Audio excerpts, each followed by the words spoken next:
Hello everybody. इस video में हम लोग सॉलिड स्टेट्स के नेक्स्ट पार्ट को देखेंगे। तो पिछला पार्ट में हमने देखा था कि सॉलिड क्या होते हैं, सॉलिड के टाइप्स क्या होते हैं, क्रिस्टलाइन और एमॉर्फस सॉलिड में क्या डिफरेंस होती है, क्रिस्टलाइन सॉलिड कितने टाइप्स की होती हैं, लैटिस क्या होती है, लैटिस पॉइंट क्या होती है, क्रिस्टल क्या होती है और क्रिस्टल के टाइप कितने टाइप के क्रिस्टल सिस्टम्स हो सकते हैं। तो मैं एक बार फिर से उसको रिकॉल कर दे रहा हूँ थोड़े से टाइम में कि हमने देखा था कि अगर कोई पॉइंट्स है इसके पीरियडिक जो अरेंजमेंट होती है, रिपीटेशन होती है, उसको हम लोग कहते हैं लैटिस।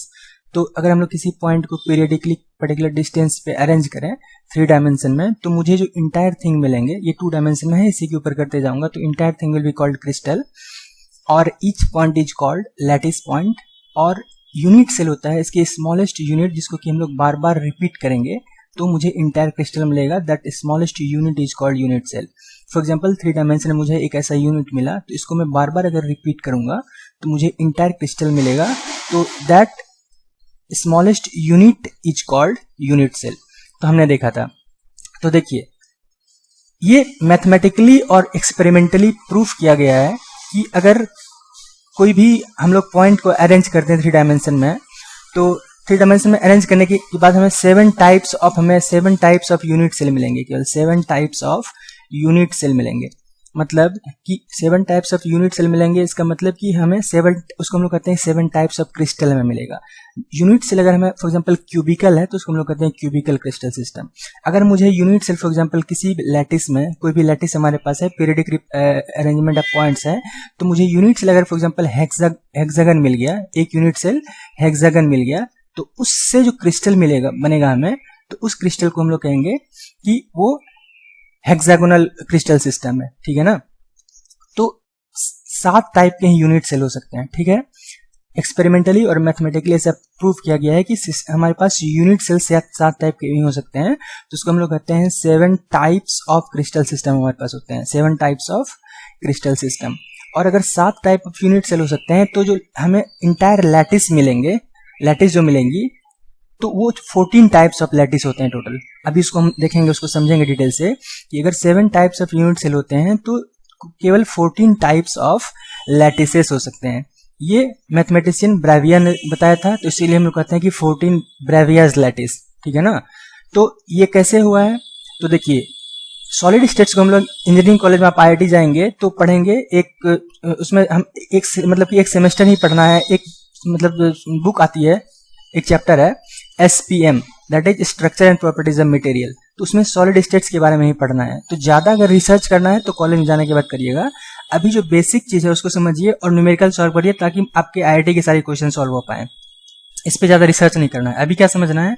अभी ये समझना है कि अगर हम लोग पॉइंट को 3D में रिप्रेजेंट करें तो 7 टाइप के यूनिट सेल हो सकते हैं। उसको हम लोग कहेंगे 7 टाइप ऑफ क्रिस्टल सिस्टम। और 7 टाइप के भी हम देखेंगे अगर यूनिट सेल होंगे तो उससे 14 टाइप्स ऑफ लैटिस मिलेगी। तो कहते हैं 7 types of crystal system and 14 types of lattices, previous lattices. अब 7 टाइप्स ऑफ यूनिट सेल क्या क्या हो सकती है? तो फर्स्ट यूनिट सेल जो होते हैं उसको हम लोग कहते हैं cubical unit cell. Cubical unit cell आप सब जानते हैं, क्यूबिकल मतलब कि क्यूब। ठीक है। मतलब यूनिट सेल क्या होगा? क्यूब होगा। और क्यूब की डायमेंशन क्या होती है?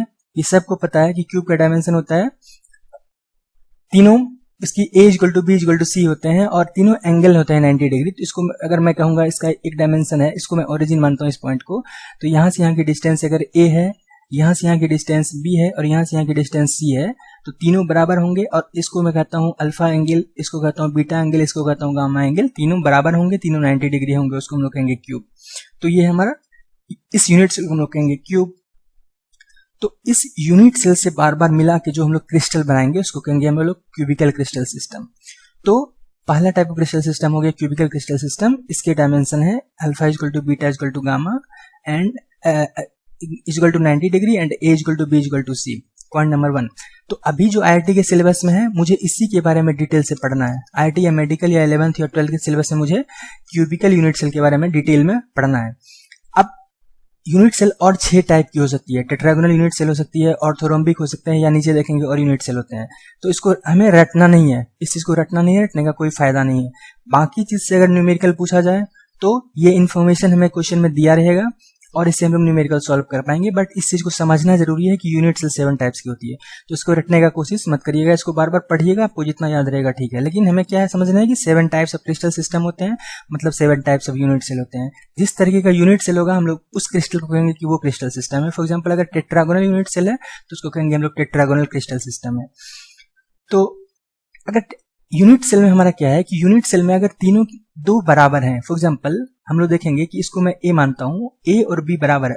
मेरी ड्राइंग अच्छी नहीं है, मैंने इसको ड्रॉ करने का कोशिश किया है, तो अब बात को समझिए कि ये क्या है कि अगर मैं इसको मानता हूँ कि ये दो बराबर है, ठीक है ना, इसको मैं ओरिजिन मानता हूँ, तो अगर this A is equal to B and C जो है ये थोड़ा सा बड़ा है, इसकी हाइट थोड़ी सी बड़ी है, ठीक है ना, तो अगर ऐसे सिचुएशन हो और तीनों एंगल 90 हो, तो इसको मैं अगर कहता हूँ अल्फा, इसको कहता हूँ बीटा, और इसको कहता हूँ ये सी से ए के बीच जो एंगल बनी है इसको कहता हूँ गामा, तो तीनों 90 डिग्री हो, तो इसको हम लोग कहेंगे टेट्रागोनल यूनिट सेल।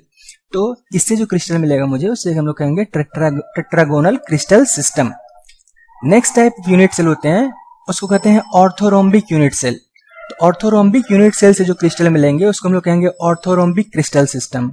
इसमें क्या होगा, इसमें होंगे तीन में से कोई जो डायमेंशन होगी A B C, length breadth and height, वो तीन में से कुछ भी बराबर नहीं होगा, तीनों अलग अलग होंगे, बट तीनों एंगल क्या होंगे, बराबर होंगे और वो 90 डिग्री होंगे। जैसे कि मान लीजिए ये यूनिट सेल है, इसको मैं कहता हूँ ए, इसको कहता हूँ बी, तो ए बी अगर अलग अलग होंगे, ए बी की लेंथ सेम नहीं होगी, अलग अलग होगी, और सी जो ये हाइट है, ये हाइट डिफरेंट होगा, ठीक है ना। तो ए बी सी में से कोई बराबर नहीं होगा, लेकिन तीनों एक दूसरे के परपेंडिकुलर होंगे, ए बी के परपेंडिकुलर है, बी सी के परपेंडिकुलर है, सी ए के परपेंडिकुलर है। तो ऐसे मुझे यूनिट सेल मिलेगा, उसको हम लोग कहेंगे ऑर्थोरोम्बिक यूनिट सेल। और इस तरीके की यूनिट सेल को मिला मिला के अगर हम क्रिस्टल तैयार करेंगे तो उस क्रिस्टल को कहेंगे ऑर्थोरोम्बिक क्रिस्टल सिस्टम। इसको रटना नहीं है, बट ऐसे ओवरव्यू एक बार देख लीजिए। Next type of unit cell होती है hexagonal unit cell. Hexagonal unit cell क्या होता है, इसमें क्या होता है कि दो बराबर होते हैं, दो साइड क्या होंगे, बराबर होंगे, और दो एंगल होंगे 90 डिग्री परपेंडिकुलर, और वन एंगल होंगे 120 डिग्री। तो ये क्या है इसको समझते हैं। तो हेक्सागन में क्या होता है कि हेक्सागन की मान लीजिए ये बेस है, तो बेस में क्या होता है कि बेस की ये सारे बराबर होते हैं, ठीक है ना, तो ये बेस क्या है, बराबर है, और ये हेक्सागन की हाइट है, ठीक है, ये हेक्सागन की हाइट है। तो मैं इसको अगर मैं ओरिजिन मानता हूं, तो इसको मैं कहता हूं ए, इसको कहता हूं बी, और इस वाले हाइट को कहता हूं सी, ठीक है। इसको कह दिया हमने ए, इसको कह दिया बी, इस वाले हाइट को कह दिया सी। तो ए बी हेक्सागन की अगर बेस है तो ये बराबर है, सी अलग है, तो A B is equal to B and this is not equal to C, ठीक है, दो एंगल बराबर है। तो देखिए ए जो बनाएंगे सी से एंगल, ये एंगल 90 डिग्री है, बी जो बनाएंगे सी से एंगल, ये एंगल 90 डिग्री है, बट ए और बी के बीच जो एंगल बन रही है दैट इज ये एंगल कितने हैं, दिस इज रेगुलर हेक्सागन के एंगल जो होती है, ईच एंगल 120 डिग्री होती है, तो ये 120 डिग्री है। तो इस तरीके की यूनिट सेल को हम लोग मिला के एक बड़ा सा क्रिस्टल तैयार करेंगे, उसको कहेंगे हम लोग हेक्सागोनल क्रिस्टल सिस्टम। तो ये हो गई। नेक्स्ट होते हैं रोम्बोहेड्रल क्रिस्टल सिस्टम। इसमें क्या होती है, यूनिट सेल रोम्बोहेड्रल होते हैं। इसकी डायमेंशन में कि तीनों बराबर होने चाहिए।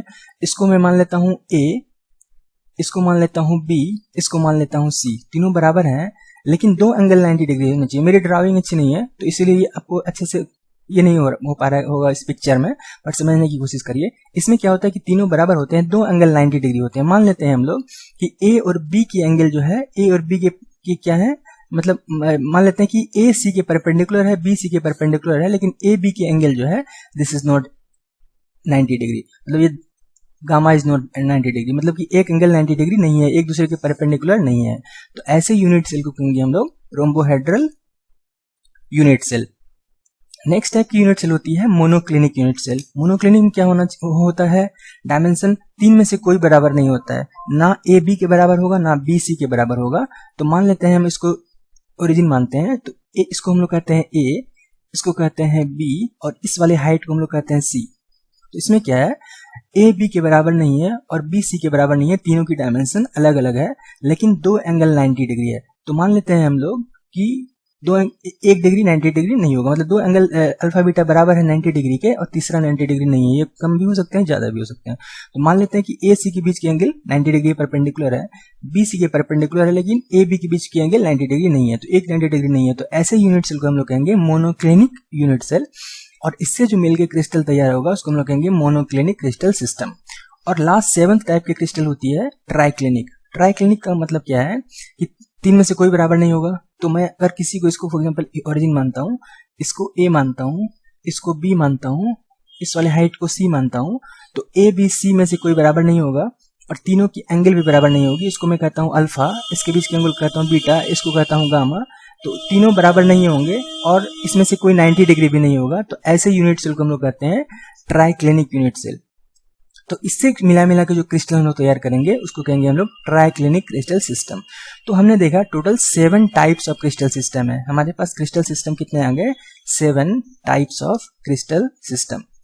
अब इसको अगर आप सोचिएगा कि 7 टाइप ऑफ क्रिस्टल सिस्टम ही क्यों होते हैं, 8 टाइप क्यों नहीं होता है, तो ये बहुत ही एक्सपेरिमेंट और ज्योमेट्री से प्रूव किया गया है ऐसा कि 7 टाइप्स के ही हो सकते हैं, ठीक है ना।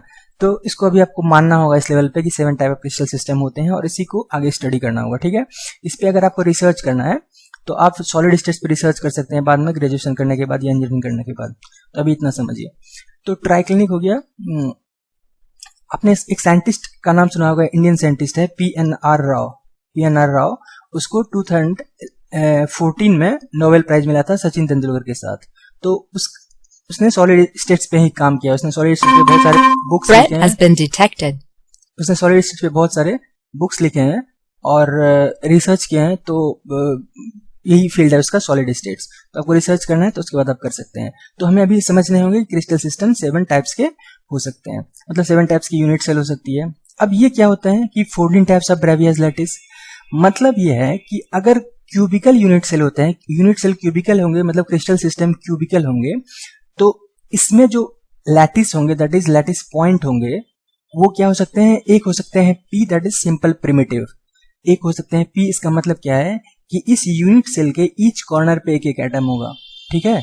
तो इस तरीके की जो लैटिस मिलेंगे, इंटायर लैटिस, इस तरह के यूनिट सेल को, बहुत सारे यूनिट सेल को हम लोग मिला के क्रिस्टल तैयार करेंगे। तो उस यूनिट सेल को हम लोग कहेंगे, इसमें क्या होना चाहिए सिचुएशन ये है कि इस यूनिट सेल के सारे कॉर्नर्स में ही एक एक एटम होना चाहिए और कहीं नहीं होना चाहिए। तो इस पे कितने कॉर्नर हैं? 4 and 4 8 कॉर्नर पे एक एक एटम होना चाहिए। तो इसको हम लोग कहते हैं P that is simple primitive. अगर मैं कहीं P लिख रहा हूं, उसका मतलब क्या लिख रहा हूं? प्रिमिटिव यूनिट सेल और सिंपल प्रिमिटिव यूनिट सेल। तो ये क्या हो गया? प्रिमिटिव क्यूबिकल यूनिट सेल, क्योंकि ये क्यूबिकल यूनिट सेल का प्रिमिटिव है तो इसको कहते हैं प्रिमिटिव यूनिट सेल। नेक्स्ट क्या हो सकती है? अगर क्यूबिकल यूनिट सेल है तो एक होंगे बॉडी सेंटर्ड। इसमें लैटिस जो एक तरह की होती है उसको कहते हैं बॉडी सेंटर्ड। इसमें क्या होता है कि सारे कॉर्नर पे एक एक एटम होते हैं और एक एटम बॉडी पे, मतलब इसके बीच सेंटर पे एक एटम होगा, ठीक है। तो इसको हम लोग कहते हैं बॉडी सेंटर्ड यूनिट सेल। इसको हम लोग BCC भी कहते हैं, ठीक है ना। तो body centred cubical unit cell, BCC। ये क्या है? ये सिंपल प्रिमिटिव यूनिट सेल है। तो हमारे क्रिस्टल सिस्टम तीनों में क्यूबिकल ही होगा। ये भी क्यूबिकल क्रिस्टल सिस्टम होगा, ये भी क्यूबिकल क्रिस्टल सिस्टम होगा, ये भी हम आगे देखेंगे क्यूबिकल क्रिस्टल सिस्टम होगा। लेकिन इस लैटिस को हम लोग क्या कहेंगे?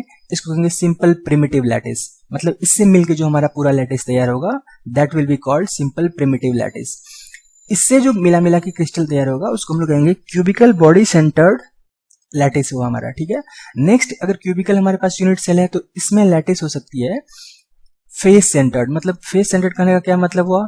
Face centred cubical unit cell, FCC कहते हैं। सारे कॉर्नर पे एक एक एटम होंगे, एक atom on each corner and एक एटम ऑन ईच फेस, ठीक है ना। तो मान लीजिए ये फेस है, इस फेस पर एक एटम होगा स्फेरिकल, एक एटम इस फेस पे होगा, एक एटम इस फेस पे होगा, एक एटम इस फेस पे होगा, एक नीचे फेस पे होगा और एक इस फेस पे होगा हमारी तरफ। इसको मैं ऐसे लिख देता हूँ, ठीक है।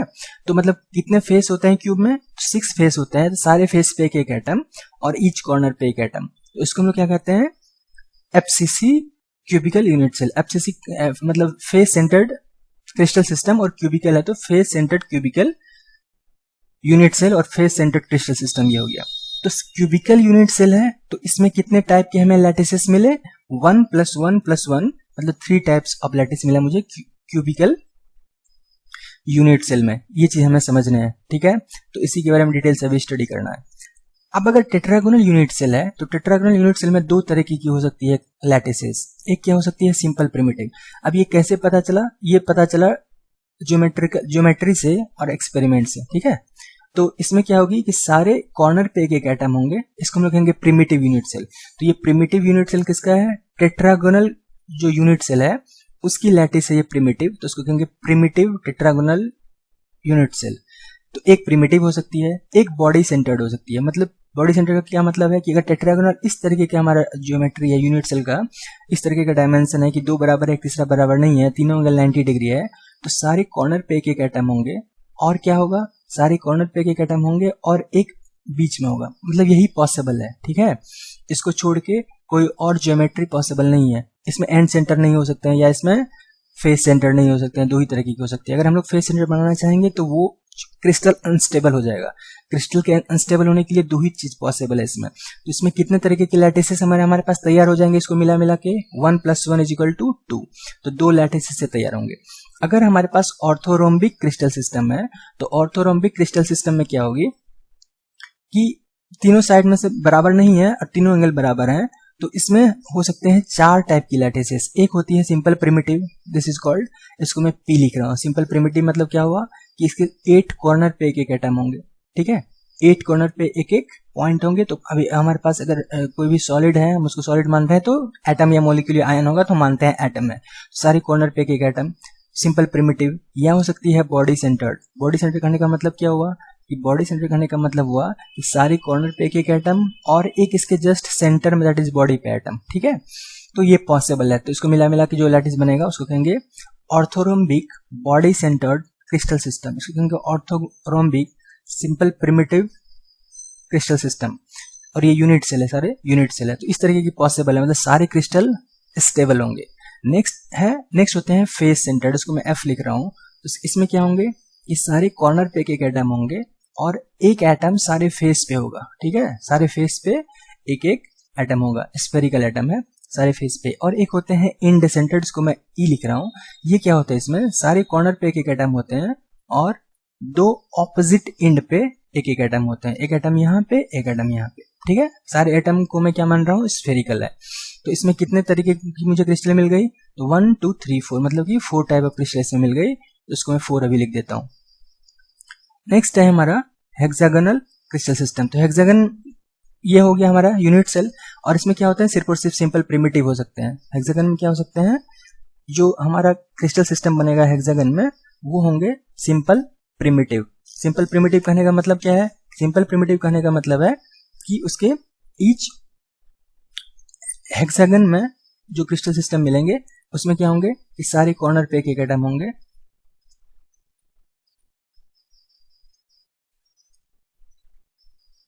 सारे कॉर्नर पे एक एक एटम होंगे। और इसमें क्या होगा, इसमें एक्चुअली होता है एक एटम यहाँ पे पॉसिबल है नीचे और एक एटम यहाँ पे पॉसिबल है नीचे। मतलब इसमें एक ही लैटिस मिलेगा। इसमें टोटल इसको मिला मिला के जो क्रिस्टल प्रिपेयर होगा that will be called hexagonal primitive crystal system. तो इसमें मुझे कितने लैटिस मिले, 1। Next is rhombohedral unit cell. तो रोम्बोहेड्रल यूनिट सेल में सिर्फ सिंपल प्रिमिटिव हो सकते हैं। मतलब simple primitive means each corner पे 1 एटम, तो 1 एटम है ईच कॉर्नर पे। तो इससे जो क्रिस्टल मिलेगा उसको कहेंगे प्रिमिटिव रोम्बोहेड्रल क्रिस्टल सिस्टम। इससे मुझे एक क्रिस्टल मिला। Next is monoclinic. मोनोक्लिनिक में क्या होते हैं, तो मोनोक्लिनिक में हो सकते हैं या तो simple primitive means each corner पे एक एक एटम, या ईच कॉर्नर पे एक एक एटम एंड ईच कॉर्नर पे और 2 ऑपोजिट इंड पे एक एटम, ईच कॉर्नर पे एक एटम और 2 ऑपोजिट इंड पे एक एटम। तो एक एटम यहाँ पे, एक एटम यहाँ पे है। तो ये क्या हो गए, 2 हमें लैटिस मिल गई। और ट्राई क्लिनिक में सिर्फ और सिर्फ होती है सिंपल प्रिमिटिव। सिंपल प्रिमिटिव मतलब ईच कॉर्नर पे 1 एटम, ईच कॉर्नर पर 1 एटम। तो यहाँ पर क्या हो गई, यहाँ पे हो गए 1। तो टोटल अगर मैं क्रिस्टल सिस्टम को ऐड करूं ऊपर से नीचे तो मुझे 14 वैल्यू मिलेगी। कैसे, 3 यहाँ पर है, 3 क्यूबिक में, 2 यहाँ पे 5, 4 यहाँ पे 9, इसके बाद 1 यहाँ पे 10, 1 यहाँ पे 12, 2 यहाँ पे 14, और अच्छा कैलकुलेशन में मिस्टेक कर दिया, 3 2 5 4 9, और उसके बाद 10 11 2 13 1 14, ठीक है, आप सारे को काउंट करो तो आपको सारे को मिला के जो वैल्यू आएगी 14 वैल्यू आएगी, ठीक है ना। ऊपर से नीचे तक सारे यूनिट सेल के क्रिस्टल सिस्टम को हम लोग अगर ऐड करें पॉसिबल क्रिस्टल सिस्टम को, तो 14 टाइप्स ऑफ क्रिस्टल सिस्टम आती है, इसको कहते हैं हम लोग 14 ब्रेवियर्स लैटिस, ब्रेवियर्स लैटिसेस। तो ये चीज ब्रेविया ने बताया था, ठीक है, ब्रेविया एक मैथमेटिशियन था, उसने ज्योमेट्री से बताया था, तो इतने ही पॉसिबल है। तो ये हो गई हमारे 7 basic crystal system and 14 ब्रेवियर्स lattices, ठीक है। तो ये अंडरस्टैंडिंग क्लियर होना चाहिए। और हमें पढ़ना है किसके बारे में, हमें पढ़ना है अभी डिटेल से क्यूबिकल यूनिट सेल के बारे में। क्यूबिकल यूनिट सेल अभी हमारा जो सिलेबस में है इसको डिटेल से पढ़ना है, बट न्यूमेरिकल किसी में से किसी पे भी आ सकते हैं, उसके लिए आपको क्वेश्चन में डायमेंशन दिए रहेंगे जिसका का यूज होगा, ठीक है। फिर भी इसको बार बार पढ़ने की कोशिश करिए। अब पॉइंट ये है कि किस जो कौन से सॉलिड हैं, कौन से सॉलिड की कौन सी होती है पॉसिबल लैटिसेस बना सकते हैं। मतलब कि जैसे कि फॉर एग्जांपल सोडियम एक मेटल है, ठीक है, वो सॉलिड फॉर्म में होता है, या पोटेशियम एक मेटल है वो सॉलिड फॉर्म में होते हैं, या आयरन एक मेटल है सॉलिड फॉर्म में होते हैं, या कोबाल्ट एक मेटल है सॉलिड फॉर्म में होते हैं। तो किसमें मुझे पता चलेगा कि कौन सिंपल क्यूबिक होंगे, कौन फेस सेंटर्ड होंगे, कौन हेक्सागोनल होगा, कौन बॉडी सेंटर्ड होगा। तो ये सारे चीज एक्सपेरिमेंट्स में पता चल सकता है, ये डिटेल में पता हमें ऐसे देख के नहीं पता चलेगा, ठीक है। तो उसके बारे में डिटेल से हम लोग बाद में पढ़ेंगे क्लोज पैकिंग में, ठीक है। तो अभी हम लोग स्टार्ट करते हैं। हमारा जो फर्स्ट यूनिट सेल है that is cubical unit cell. First unit cell हमें किसके बारे में पढ़ना है, cubical unit cell. First unit cell is cubical unit cell, और इससे जो क्रिस्टल तैयार होगा उसको कहेंगे क्यूबिकल क्रिस्टल सिस्टम। तो क्यूबिकल यूनिट सेल में मुझे कितने टाइप की क्रिस्टल मिल सकती है, फर्स्ट मिल सकते हैं सिंपल प्रिमिटिव। फर्स्ट जो क्रिस्टल मुझे मिल सकता है दैट इज सिंपल प्रिमिटिव या primitive unit cell, primitive, simple primitive cubical unit cell. तो सिंपल प्रिमिटिव यूनिट सेल होंगे, क्यूबिकल क्रिस्टल सिस्टम का है तो कहेंगे simple primitive cubical unit cell. तो इसमें क्या होगा, इसमें हमारे पास एक क्यूब होगा और क्यूब के ईच कॉर्नर पे 1 एटम होंगे। तो मान लीजिए ये क्यूब है, ठीक है, इसको मानिए क्यूब है, इसके ईच कॉर्नर पे एक एटम है। तो अगर हमें इससे पूछा जाए कि number of atom per unit cell, number of atom per unit cell कितने होंगे, तो इसकी वैल्यू क्या होगी। देखिए थोड़ा इमेजिन करिए, ये चैप्टर में थोड़ा सा आपको इमेजिनेशन करना होगा, ठीक है। मान लीजिए आप अभी जिस रूम में बैठे हैं, जिस कमरे में बैठे हैं, वो एक क्यूब है, उसके ईच कॉर्नर के सेंटर पे एक स्फेयर है, ठीक है। तो ईच स्फेयर जो है इसको कितने और यूनिट सेल और कितना कमरा इसको शेयर कर रहा होगा। ईच स्फेयर की बात करूंगा मैं, इस स्फेयर की बात करूंगा, ये 3 डायमेंशनल स्फेयर है, इसको तो एक ये क्यूब अपना वाला 1 शेयर करेगा, एक ये करेंगे इसके एडजेसेंट वाले 2, एक क्या होगा ये 2 के पीछे वाला 3, एक क्या होगा 1 के पीछे वाला 4 करेंगे, और 4 करेंगे ऊपर वाले। मतलब कि अगर आप ग्राउंड फ्लोर में रह रहे हो तो फर्स्ट फ्लोर की जो होगी इसके सराउंडिंग में 4 रूम, वो भी इस स्फेयर को शेयर कर रहा होगा, ठीक है ना। मतलब कि ईच स्फेयर को क्या होगा, ईच स्फेयर को 8 रूम शेयर कर रहे होंगे, ठीक है। कैसे, आप जिस रूम में बैठे हैं एक बार सोचिए कि इस रूम के कॉर्नर पे एक स्फेयर है, तो उस स्फेयर को कितने रूम शेयर कर रहे होंगे। तो आप अगर मान लीजिए ग्राउंड फ्लोर पे हैं या जिस फ्लोर पे हैं उस फ्लोर के आपके रूम के बगल वाले 4 रूम, ठीक है ना, मतलब उस स्फेयर के सराउंडिंग में 4 रूम शेयर कर रहे होंगे और 4 ऊपर वाला कर रहा होगा। मतलब each atom is shared by 8 unit cell.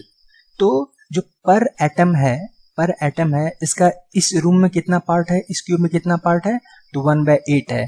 तो 1/8 एटम जो है ये क्या है, पर क्यूब में है। 1/8 एटम जो है एक क्यूब के कारण है, पर 1/8 atom in per unit cell. Per unit cell में इसका 1/8 शेयर है, ठीक है। तो 1/8 हो गया एक क्यूब के कारण, कितने क्यूब टोटल है, तो 8 क्यूब है, 8 कॉर्नर है तो 8 है, तो 1/8 इंटू 8 इक्वल टू 1। इसका मतलब कि अगर simple primitive cubical unit cell है हमारे पास, तो इसमें नंबर ऑफ एटम कितने होते हैं पर यूनिट सेल, तो 1 एटम होता है। इफेक्टिवली एटम की वैल्यू कितनी हो गई, 1, तो इसको हम लोग कहते हैं n इज इक्वल टू 1। आगे हम लोग न्यूमेरिकल देखेंगे तो इसमें हमें n की वैल्यू कितना लेने होंगे, 1 लेने होंगे। ये चीज़ आप ध्यान में रखिएगा, इसके यूज होंगे। नेक्स्ट हम लोग देखते हैं कि अगर हमारे पास सिंपल प्रिमिटिव अगर क्यूबिकल यूनिट सेल है तो क्यूबिकल यूनिट सेल के दूसरे टाइप के क्रिस्टल सिस्टम क्या हो सकते हैं, दूसरे टाइप के क्रिस्टल सिस्टम हो सकते हैं बॉडी सेंटर्ड। तो नेक्स्ट हम लोग देखते हैं क्यूबिकल में बॉडी सेंटर्ड में कितने एटम होंगे per unit cell. Body centred